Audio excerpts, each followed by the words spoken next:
Это бог в мире беспилотников.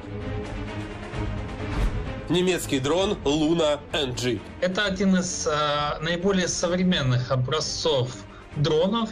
Этот дрон в первую очередь является разведывательным. Он может летать на высоте 5 километров. Высота полета 5 километров дает возможность дрону одновременно находиться вне зоны поражения стрелкового оружия и, в принципе, находиться в безопасности, когда выполняется проход к точке выполнения миссии по разведыванию той или иной территории. Порхать в воздухе не менее полусуток. Он в состоянии держаться в воздухе от 8 до максимально 12 часов. И за это время он может покрывать достаточно большие территории, отдаляясь от точки взлета на расстоянии около 100 километров, сохраняя при этом полноценную радиосвязь. Но самый главный его козырь – это возможность переносить другие дроны «Камикадзе». На него могут быть установлены специальные отсеки, несколько небольших дронов, которые дистанционно могут поражать уже цели. Они являются дронами «Камикадзе», и это является очень интересным новшеством.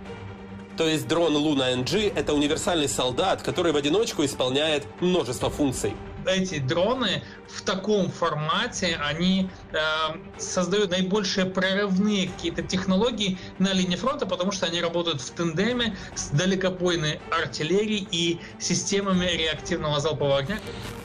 Аналогов ему фактически нет во всем мире, тем более на России. Технологии, которые сейчас используют на болотах, они морально уже устаревают, и есть определенные элементы технологической деградации из-за санкций, которые не дают возможности в РФ отстраивать какие-то производственные процессы. И уже скоро этот новейший дрон будет в Украине. Да, это правда. Компания Rheinmetall, немецкий и украинский парламент договорились, что они отправят эту систему Украине. Сейчас она разрабатывается и будет доставлена в Украину до конца года. С нами на связи Маркус Фабер, депутат немецкого Бундестага, член Комитета обороны Германии. Слава Украине. Он эксклюзивно для Freedom подтверждает передачу Украине Luna NG. Об этой самой передаче лишь по слухам говорили все западные СМИ. Luna NG будет доставлена в полной комплектации для того, чтобы она идеально функционировала в Украине. Фабер констатирует уникальность немецкого дрона. Luna NG обладает новыми свойствами, которых не было в ее предыдущих версиях. Его закупку провели за счет Германии. Она будет оплачена со счета немецкого бюджета. У нас есть отдельный счет на эти расходы. По просьбе украинских властей. Мы всегда слушаем украинские власти. Германия раньше доставляла Украине дроны, которые не столь функциональны, как эти. Но поскольку есть запрос от украинского парламента, есть возможность от немецких властей, мы решили помочь. Это очень радует, ведь все мощности Luna NG сложно пересчитать.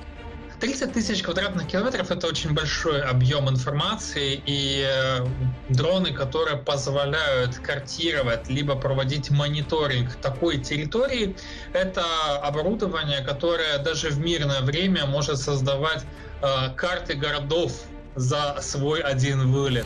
Но этот дрон не единственное, чем немцы собираются помочь Украине до конца года. По данным Маркуса Фабера, Берлин очень старается передать Киеву дальнобойные ракеты «Таурус». Я очень надеюсь, что у нас будет финальное решение по ракетам «Таурус» до конца этого месяца. Также до конца года ожидаются новые поставки «Леопардов». Невероятно, но факт. Нам снова угрожают немецкими танками «Леопард». Новые системы ПВО. США и Германия побеседовали с Иорданией. Иордания передаст Украине гепарды и танки, а также предполагается передача систем Патриот. И более 5 миллиардов долларов ежегодной поддержки вплоть до 2027 года. Да, это правда. Германия имеет отдельный федеральный бюджет на помощь Украине. И цифры даже больше, чем те, которые вы упомянули. Украина благодарна Германии за ее вклад в победу над Россией. О боевых достижениях нового немецкого оружия мы покажем в следующих сюжетах.